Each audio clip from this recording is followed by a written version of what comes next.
Chief justice of Pakistan justice Umar Ata Bandial की मुद्दत मुलाजमत ख़त्म होने जा रही है। चीफ जस्टिस उमर अता बंदयाल की सास की जब ऑडियो लीक हुई तो वो ऑडियो लीक कमीशन के खिलाफ केस की समाअत करते रहे। मफादात के टकराव के बावजूद चीफ जस्टिस ने कमीशन की कार्रवाई को मुअत्तल किया और अपने ऊपर एतराज़ का तहरीरी फैसला भी खुद ही जारी किया।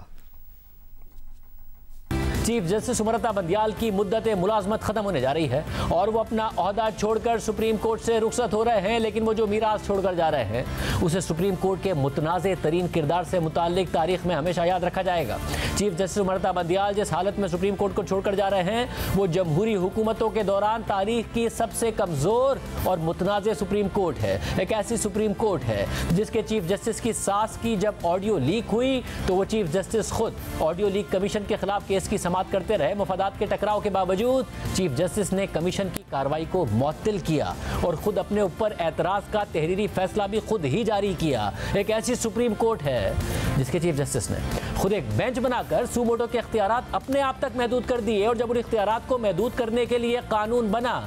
तो इस मामले में खुद एक बेंच तश्कील दे दिया और अपनी ही सरबराही में उस कानून को मुअत्तल कर दिया। एक ऐसी सुप्रीम कोर्ट है जिसके जजेस अपने चीफ जस्टिस से मुतालबा करते रहे कि अहम नौइयत के केसेस में फुल कोर्ट बनाया जाए, लेकिन फुल कोर्ट बनाने के बजाय साथ ही जजेस को ही अहम केसेस से अलग कर दिया गया। एक ऐसी सुप्रीम कोर्ट है जो अपने अंदर ही तकसीम है, जिस पर बाहर से ही नहीं बल्कि अंदर से भी एतराज़ात उठ रहे हैं कि सुप्रीम कोर्ट को कई महीनों से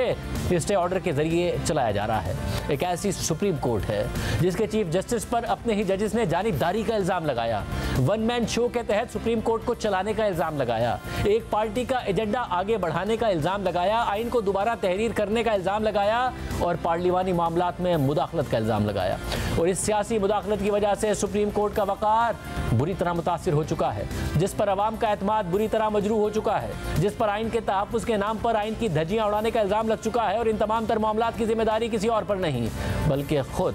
चीफ जस्टिस उमर अता बंदयाल पर आयद होती है, क्योंकि चीफ जस्टिस उमर अता बंदयाल न सिर्फ चीफ जस्टिस बनने से पहले ऐसे अहम ख्याल और मुतनाज़े बेंच का हिस्सा थे जिन्होंने सियासी और रियासती मामलात से मुताल्लिक मुतनाज़े फैसले जारी किए, बल्कि चीफ जस्टिस बनने के बाद भी जस्टिस उमर अता बंदयाल ने हम ख्याल बेंचेस तश्कील देने की रिवायत को जारहाना अंदाज में आगे बढ़ाया और चीफ जस्टिस होते हुए भी वो खुद उन हम ख्याल बेंचेस का हिस्सा रहे और सियासी और हुकूमती मामलात से मुताल्लिक मुतनाज़े फैसले जारी करते रहे। जारहाना अंदाज में सुमोटो इख्तियारात का इस्तेमाल करके मनपसंद बेंचेस तश्कील देकर चीफ जस्टिस उमर अता बंदयाल ने कुछ मखसूस सियासी लीडरान को रिलीफ फराहम किया और कुछ के खिलाफ मनफी फैसले दिए, कुछ पेचीदा केसेस का फैसला दिनों में दे दिया और कुछ सादा केसेस को महीनों तक दबाकर बैठ गए, कुछ मखसूस सियासी जमातों का एजेंडा आगे बढ़ाया और कुछ मखसूस सियासी जमातों के खिलाफ खड़े हो गए। मगर ये मामला सियासी लीडरान और सियासी जमातों तक महदूद नहीं है। चीफ जस्टिस उमर अता बंदयाल ने अपनी मुद्दत मुलाजमत में अपने मनपसंद जजेस का दिफा किया, मगर जिन जजेस ने उनकी राय से इख्तलाफ किया उनमें से किसी के खिलाफ कार्रवाई और एहतसाब की बात की और किसी को साइड लाइन कर दिया। और सबसे हैरत अंगेज़ बात यह है